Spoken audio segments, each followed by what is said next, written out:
Welcome to Capitol View, where we discuss the latest in state government and politics. I'm Hannah Meisel with NPR Illinois. Joining us this week are Amanda Vinicky with Chicago Public Television station WTTW. Welcome, Amanda. Thanks so much. And new to the show is Jeremy Gorner with the Chicago Tribune. Glad to have you here, Jeremy. Thank you, Hannah. Glad to be here. Well, it finally seems like campaign season is really ramping up in earnest.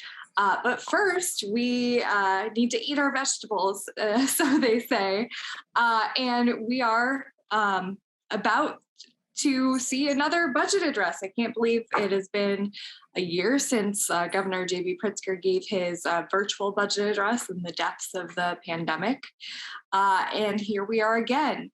But so much has changed, in the last year. But like, if we think back to when COVID first hit, the budget was just, kind of in shambles. And, but thanks to a lot of federal money and some other money management, kind of tricks from the governor's office and from the comptroller and those who handle our state finances, they say we are on a better fiscal footing. But is that really true, Amanda? I mean, what do you expect to see next week when the governor gives his budget and state of the state address? How firm is our fiscal footing? So I guess, let's unpack that question and then maybe move on to the notion of predictions and what he might say. I think we do already, by the way, have a little bit of a hint at that because Governor J.B. Pritzker, related to what you're talking about, the election, is already up on air, sort of patting himself on the back for the state's finances and getting things in order after the destructive budget impasse, which he, of course, blames solely on Governor Bruce Rauner. And so that is going to be lingering over all of this. What is the state of the budget? How firm is Illinois' fiscal footing? And as you noted, Hannah, I mean, it's pretty decent. The governor can say, for the first time, instead of Illinois getting its credit downgraded, it's been upgraded. The bill backlog has been chomped into. That's the pension payments have been made. That said, are things really firm? I mean, you still have $100 billion in unfunded pension liability. That doesn't come due in one, fell swoop, but that is something that other states are not dealing with. I think we're going to have to keep our eye on, is the General Assembly, you've got all this money from the American Rescue Plan that is baked into this current budget, and some of it will be baked into the next, as it should be. That's what it's meant for coming out of the pandemic. But how many of these are beginning new promises, new programs that once that federal money isn't here anymore are going to force some bigger and harder decisions down the line, because that isn't money that you can fully count on. And so better than before, yes. Is that saying much for Illinois? Alas, no.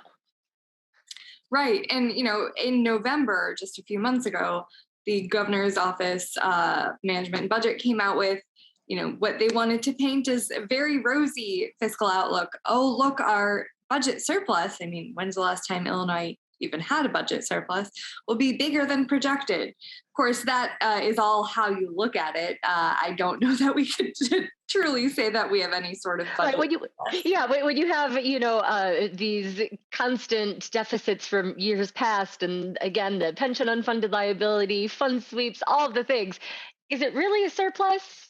Sure. Just because on paper, the original forecasting, I mean, again, better position than had been anticipated, but still not. I think Illinois is not the envy of other states when it comes to its finances. That's for sure. That is a definite. But, Jeremy, we'll be tapping into this, American Rescue Plan funding for the next 4 years. It has to be committed, I want to say by 2024 or 3, and then spent by 2024 or 5. Maybe I should check that before we start filming. But after that money goes away, it's not like, that's not permanent money. That's money that, we're going to have to spend judiciously. And, Amanda mentioned not having new programs, but I think there is room, and lawmakers have been debating for the last several months in some small areas, for example, affordable housing, where this money could be spent for one-time things that could then put the state on a better fiscal footing by, making its residents, them being in a better situation so that they can, contribute to society, pay tax dollars. So where are you seeing, debate about where to spend money? I also think that we've talked about, anti-violence, violence prevention, all that. Well, Hannah, the General Assembly is going to be under significant pressure to figure out a way to resolve the unemployment trust fund debt, which is $4.5 billion, and interest at more than 2%. And there's been some debate among Democrats and Republicans about whether to use the use the ARPA funds to pay back some of the UI funds. And the Democrats have seemed to be they've acknowledged it's a problem. They've kind of been non-committal about it. They've kind of said that it's something that we're going to look at, whereas the Republicans are pretty adamant about, why aren't we talking about this? This is something that we definitely should do. But, obviously the Democrats are being very careful about not wanting to, trying to be judicious with, the ARPA money that they do have. A lot of the ARPA money nationally from the Biden administration, I think you were talking about violence prevention. I think it's like several $1 billion nationally is going, to violence prevention alone. And some of that is going to Illinois. But the thing is that, when I asked the governor this at a press conference about the funding for violence prevention, the $250 million from the Reimagine Public Safety Act. And he has said that money is supposed to be separate from ARPA funds.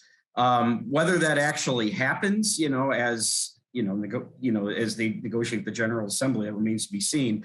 But obviously, just from everyone I've spoken to, the big question is whether paying back the federal unemployment insurance will be spent with ARPA. Paying that back be spent with ARPA money remains to be seen. I know, and there's going to be a lot of pressure, right? Because we're seeing the Biden administration easing off stimulus money, as we're kind of progressing through the pandemic. So, obviously, it seems like the state's not going to get as much as they used to, or any state, union. And also there's rising inflation. So there's going to be a lot of pressure to actually decide, how to use this money, and especially paying back that, because nobody wants to pay, a couple $100 million in interest, for, I know that's something that Comptroller Mendoza has harped on repeatedly.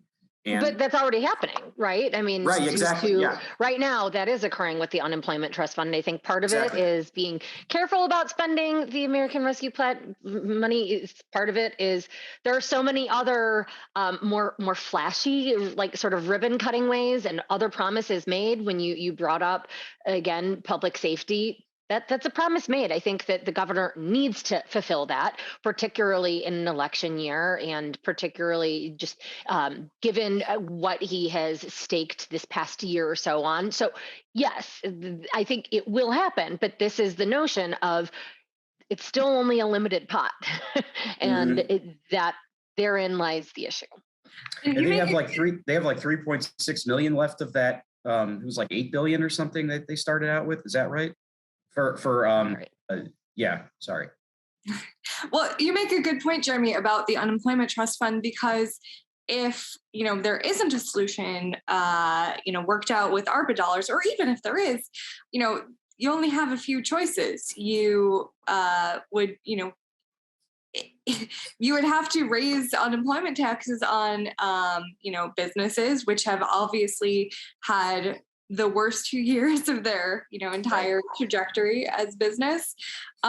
It's very difficult, and it's, like you said, Amanda, unsexy. And that's why, I think a lot of people have been avoiding talking about it, because of course everyone would rather, use this money in ways to improve people's lives. And in fact, ARPA money, it was given certain federal parameters saying like, you can't just use this money to cut taxes and stuff like that for, more conservative states who might be tempted to do something like that.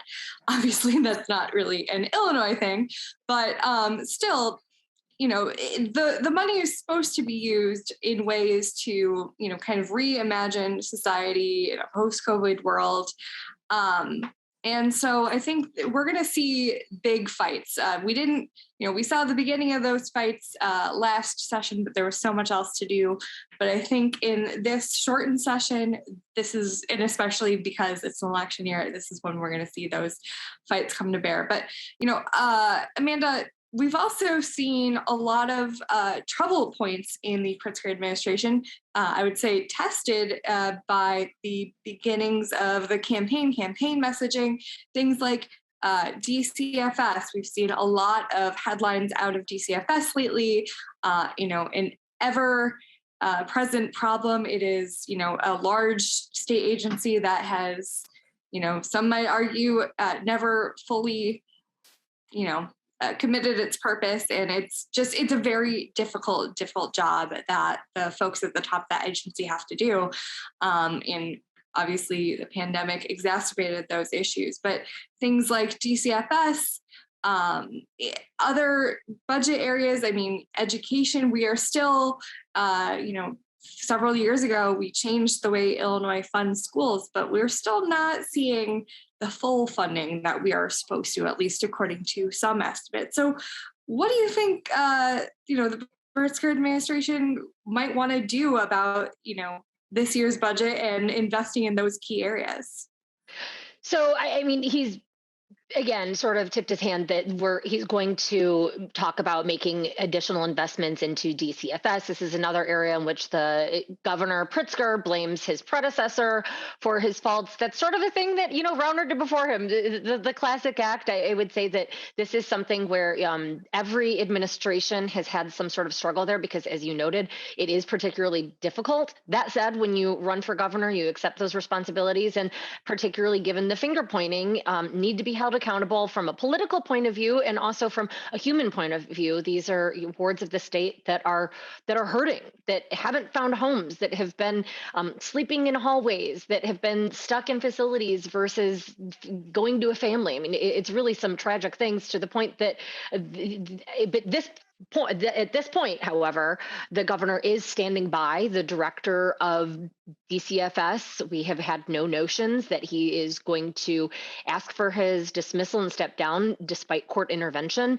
The governor the other day did say, I'm planning to talk about that soon. So I think recognizing that this is going to be a political issue, and then again, clearly a human one that needs remedy, we're going to see additional dollars coming DCFS's way, and probably some sort of, programs, metrics, changes that he'll be promising. And by the way, it's a combined state of the state and state of the budget address. So that's where maybe we would normally have gotten the metrics and the planning in a different address, but this will be combined into, and so I expect that we'll be hearing that next week. And Jeremy, before we move on I guess in transitioning to talking about campaign things, we were talking just a few minutes ago about investments in public safety. And of course, public safety and crime has turned into a huge messaging point on, the part of Republicans who are trying to unseat J.B. Pritzker. Let's talk a little bit about what we saw this week. We saw ads from Richard Irvin, who we talked about on the show, for the last several weeks, and Jesse Sullivan, to remind viewers, the kind of tech entrepreneur who returned home to Petersburg to try to make a run for governor. They both have new ads out that highlight what they say is, Governor Pritzker and Democrats' failure on controlling crime. Tell us a little bit about that and the messaging we're seeing. Yeah, so Jesse Sullivan's campaign ad was themed around Chicago and the violence in Chicago. Of course, we're coming off 800 murders this year, or in 2021, 4,300 people shot, and obviously he's reiterating a lot of common talking points, within the Republican Party about law and order. And, I know he's talked about, partnerships, stronger partnerships with police and with prosecutors. And it goes to one of his big talking points in his campaign legislatures, I was mentioning yesterday, is the creation of this job for an anti-violence director. What he doesn't say is that the state of Illinois already has an anti-violence director, but it's not but that person does not fulfill the function that he envisions. The anti-violence director under the Pritzker administration is overseeing the $250 million from the Reimagined Public Safety Act, money that's supposed to go to holistic community-based programs to address mental health issues and other social services, root causes of violence. But Sullivan's messaging for an anti-violence director is, again, partnerships between police and prosecutors and county sheriffs, something that local municipalities do already. So far, the messaging there has been kind of vague on, why an anti-violence director is needed to facilitate partnerships like that when, municipalities already do this. So we're seeing a lot of that. And with Richard Irvin, we're seeing his ad was, the civil unrest in 2020, that last weekend of May, we saw civil unrest in Chicago, Aurora. And so there was really footage, based on that. And of course, he's taking some flack because of saying that he's calling in the National Guard when, technically the governor has to authorize that, not a mayor.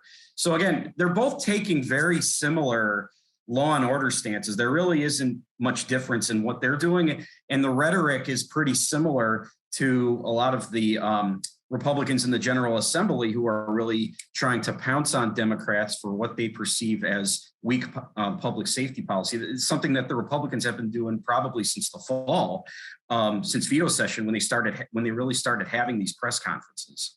And I'll add, Darren Bailey's jumped on that train too. He's got legislation that would reinstate the death penalty. By the way, Illinois doesn't have it, so this does not really have much of a chance of going anywhere. But for those who murder or kill the parts of law enforcement and firefighters along those lines, and at his press conference really used some pretty heavy-handed language in describing the state of affairs and, mayhem, ambushes. I kind of pull out your thesaurus, and it was so clearly that is something that I'm guessing is polling well. And I think even, by the way, it's not just Republicans we've heard, including Speaker Chris Welch, who hasn't said what he is exactly going to do. Right. But it is clear that the public has concerns along these lines when you see Democrats saying that they're going to intervene and do something that is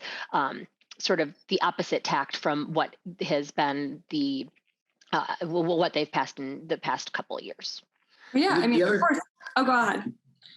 No, the other thing I was just going to add to what Amanda's saying is that what you're seeing some Democrats who are either introducing legislation or they're going on Twitter with trying to take a tough on crime stance, or at least in a very subtle way, trying to introduce bills really, to show like we got to do something about carjackings and retail theft and, regardless of what data shows on, how bad the problem is, not to trivialize it, of course, but but it's almost as if it's a way to conquer that messaging from the Republicans who are trying to perceive Democrats as being weak on that issue. Yeah. I mean, I said it on the show last week, I'll probably say it all this year, no matter what the data shows, because the data actually does show that, yes, while we've seen a spike during the pandemic, it's definitely not part of a larger trajectory, which has been, seeing crime going down for years. But it doesn't matter at the end of the day, because everyone deserves to live in a community where they not only are safe, but they feel safe. And, if their personal perception is that they don't feel safe, that's what matters. That's what, that's what's going to cause them to move out of, Chicago, move out of Illinois, whatever, if that's their main reasoning. And it's not, no amount of data is going to convince them. But yeah, I mean, this does seem to be a successful message. Amanda, you mentioned it must be polling well, because this is kind of the messaging that Republicans have coalesced around. And, it's interesting. Not interesting. It's standard operating procedure really in modern politics, but we saw a Richard Urban fundraising email this week, kind of disguised as a Lori Lightfoot watchdog, trying to profit off of that, off of her, perceived failure on crime. But I do want to move on for the last 5 minutes of the show. We are still, unfortunately, in the middle of this pandemic, but we have seen some good news in the last week or so. Our COVID numbers do seem to be stabilizing. Number of new cases, number of new hospitalizations have been falling consistently, although I should say that is not even across the state. In Southern Illinois and the Metro East particularly, it seems like those hospitals, those regions are still at peak, or definitely not as far along in falling as the rest of the state. But Amanda, what, will this ease any pressure on the governor going forward, or does he still have to, he's got a lot of plates that he's had to spin all at the same time, and especially this year in an election year? Yeah, I think that there are those who are going to be forever anti-Pritzker and frustrated with his handling of the pandemic. And then there are those who are forever going to embrace the stance that he took. And so it's those in the middle. Perhaps does this ease some pressure on him? Will he be able to, lift mask mandates and things? Some people are going to be mad if and when he does, regardless of where Omicron is, and fearful of what is to come. So yes, I to a degree, it certainly eases pressure on him, but I think what he has to be watching for is if there is, another surge come campaign time. People are just worn out, period. And how much of that he carries the blame for. Of course, this is a worldwide global pandemic, but nonetheless, it is the question of how he has handled this. And so I guess I would say that I think a lot of people's minds are pretty well made up by this point in time in terms of how the governor did it. And he, the fact that there was no other true shutdown during this surge is something that I think is probably going to be helpful for him politically. I'm not sure how well that would have been tolerated. And he would say, it's not necessary because of vaccines at this point in time. Mm-hmm. And, Jeremy, speaking of, the possibility of lifting the mask mandate, really our only COVID restrictions in Illinois are a public mask mandate and a mask mandate in schools. And a court case being considered, it was heard in oral arguments last week, would attempt to, kind of lift that mask mandate sooner than the governor probably want. What if that were successful? I would assume it would be appealed. But what? It's kind of you can't put the toothpaste back in the tube at that point, right? Well, certainly there's a fear of that, right, Hannah? I asked the governor that a week ago about the Tom DeVore case is what you're referring to. And he says that if that were to be granted his way, then small businesses would close, schools would close. We'd basically his fear is that we would basically be back to where we started in March of 2020, basically he didn't say it, but, during the start of the shelter in place, basically. And so there's so all he can really do is what he does at every press conference, and what he does every day is urging people to get vaccinated. That's kind of like his placeholder, because he can only massage that message, so many times before it becomes different. And it doesn't become any different. And what we're seeing with those COVID numbers is that week by week, they're changing too. Chicago had the highest rate, a couple weeks ago in the state, which we had never seen before. Now Chicago's calmed down a little bit in the last few weeks. The state now is kind of picking up a little after they had calmed down, even though they had picked up. So a lot of this stuff is just teetering And I think, like, to the Pritzker administration, this DeVore case is just a distraction for them right now. But they definitely are fearing the worst, that, yes, like you said, there could be, more school closures, more closures of small businesses, kids protesting, like you said, your worst case scenarios. But, that's really all they've kind of said on that. And so it's going to be really hard to tell until, a judge actually, makes the decision. I guess we'll see. But we are out of time for this week's edition of Capitol View. I'd like to thank my guests, Jeremy Gorner, Amanda Vinicky. I'm Hannah Meisel, and we'll catch you again next week on Capitol View.